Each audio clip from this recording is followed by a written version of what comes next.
बाबू नुआपड़ा को निर्वाचन रे जीवे आ नवीन बाबूंकर जो प्रचार थिबो से प्रचार स्थिति कौन थिबो से कथा से समय रे आमे समस्त जानी परिबा एनो निश्चित भाव रे कथा मु कहबा पई चाहिबी। आज अमर पटनायक महोदय आज तांकर अनुभूति एवं तांकर नेतृत्व निश्चित भाव रे भारतीय जनता पार्टी को शक्तिशाली कराइबारे बहुत बड़ भूमिका नेब आउ सेठी पई से मोदी जी जो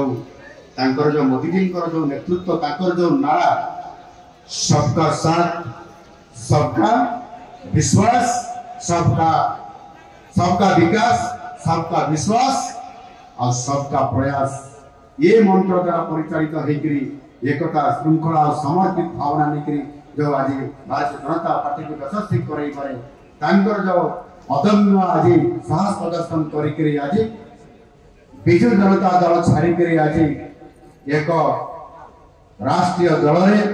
एक स्वतंत्र विचार आधारित दल रे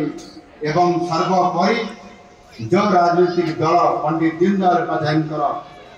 एक प्रदत्त अखंड मानवतार चिरंतन दृष्टिकोण को आधार करिकरी ताकू ग्रहण करिकरी सर्वोपरि अंतर्दय को आज प्राथमिकता देकरी